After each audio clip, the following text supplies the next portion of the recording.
Hey mga brods, may balita nga tayo sa SMB. Ito pong si Andre Blatch. Balak nga itong pumunta or bumalik dito po ulit sa PBA. Dahil alam naman natin, ang import ng SMB ngayon ay ito pong si Tyler Stone. Pero ito pong si Andre Blatch ay isa nga po ito sa mga gusto talagang bumalik dito sa Pinas, di ba? Ilang beses na itong naging naturalized import natin dito sa Gilas, Pilipinas. Kaya nga ito pong si Blatch ay gusto ulit bumalik. Pero hindi naman sa Gilas, Pilipinas dahil alam naman niya na mas deserving na sila Brownlee and Clarkson. Pero dito na sa PBA. Yes mga brods. Bago tayo magpatuloy mga brods, this video is brought to you by 1xBet. So matagal ko nang ginagamit ito mga brods at kumikita na rin ako dito. Kaya isi-share ko ito sa inyo kung saan ito pong 1xBet ay isang betting platform. Pwede kang tumaya dito ng mga paborito mong kuponan, mapa PBA, NBA at kahit anong sports mga brods. So kaya nga para makukuha mo yan, gamitin mo ang ating promo code na OBR. And yung link ay nandyan sa pin comment section sa ibaba mga kabrods. So ito pong 1xBet, huwag kayong mag-alala dahil may mga partnership na ito katulad ng FC Barcelona, La Liga at mga big companies like PSG mga kabrods. So get up to 7,000 deposit sa unang deposit mo pa lang yan and you can easily withdraw here. Winnings through Paytm, bank and other easy methods mga brods. So matagal ko na talagang ginagamit ito kaya nga mga brods mag-bet ka na kung saan gamitin mo ang ating promo code na OVR and yung link nandyan sa pin comment section sa ibaba. Dahil ito pong si Andre Blatch hanggang ngayon base dun sa mga research and resume niya 28 to 2019 yan na ang pinakahuling liga ni Andre Blatch sa Tianjin Gold Lions sa CBA. Hanggang ngayon wala pa rin mga kabrod. So ito pong si Blatch naghahanap ngayon ng mga kuponan na pwede niyang paglaruan. So isa nga ang SMB sa gusto niyang puntahan dahil nalaman niya na Commissioner's Cup ngayon which is ang height limit ng import is malaki. Pero mga kabrods, ito pong si Blatch kasi ay nasa 6'11". Pero syempre alam naman natin ng SMC management, kayang-kaya nilang ipasok yan si Blatch kahit sumusobra pa ito sa height limit dahil may mga ganyan dito sa PBA nakakalampas sila sa mga ganyan. Pero mga brods, kung itong si Blatch naman ay mapunta sa SMB, ay di hamak, nalalakas talaga ang SMB dito. Malakas na talaga si Blatch, may mga NBA experience na ito, which is dating Brooklyn player. Itong si Blatch, then 2005 to 2012, nag-Washington Wizards pa ito. Tapos bumalik na siya ulit dito sa CBA. So ito pong si Andre Blatch talaga, ay talagang makikita mo yung galing nito and yung talagang yung flexible niya maglaro mga kabrods.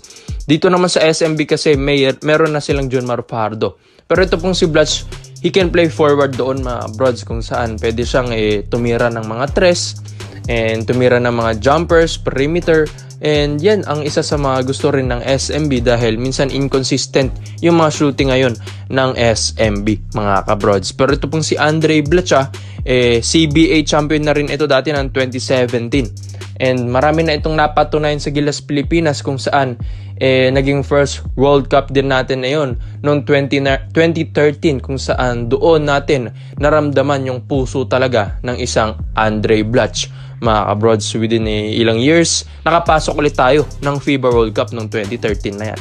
Pero ikaw mga brods sa lahat po ng mga SMB fans alam naman natin ito pong si Blatch talaga ay malakas. Pero sa edad na 37 years old, sa tingin nyo ba makakatulong ba ulit ito pong si Andre Blatch dito po sa SMB knowing na nandun yung mga ilan niyang mga teammates dati sa Gilas, Pilipinas like Junmar Fajardo, Marshall Lassiter, Chris Ross and iba pa and CJ Perez mga bros. Pero hindi na niya ata naabutan yung si Perez. Pero ikaw mga bros sa tingin nyo ba komento mo lang opinion mo dyan mga brods at isa-isa yan. Dito naman po tayo sa kabilang balita naman natin mga kabrods.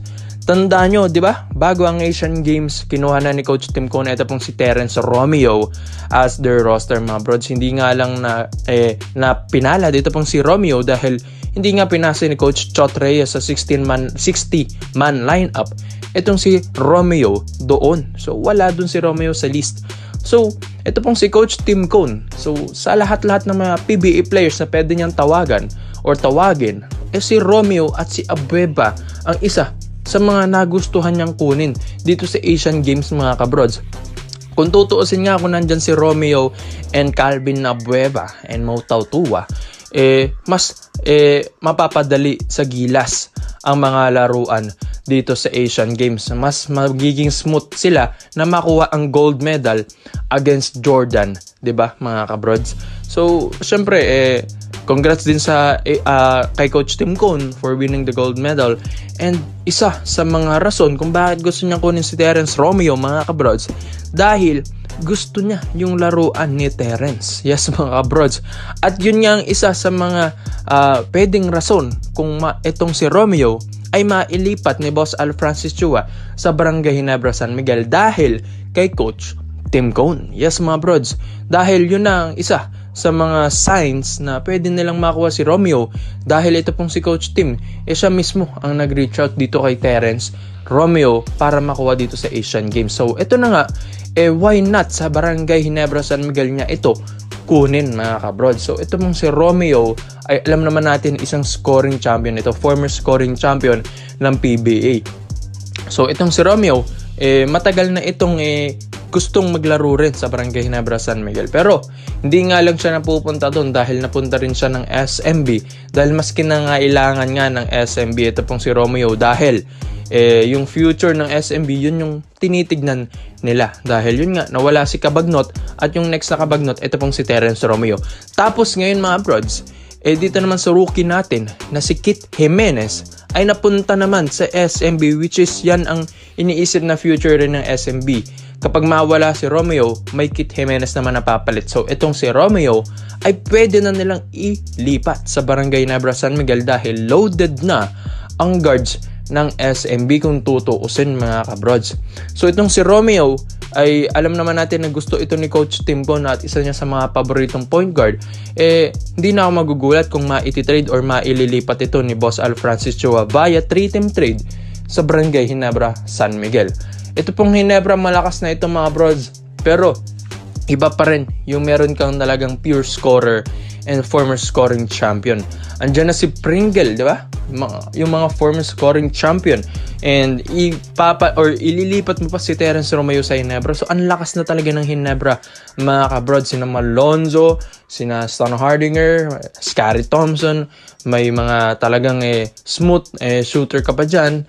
Talagang malakas na ang Ginebra kung tutusin. Kung malipat man si Terence Romeo, mga brods. Kung si Romeo ang mapunta sa Ginebra, para sa akin, mga brods, mas tataas ang scoring ability ng Barangay Ginebra San Miguel at mas lalakas sila next season ngayong Commissioner's Cup 2023.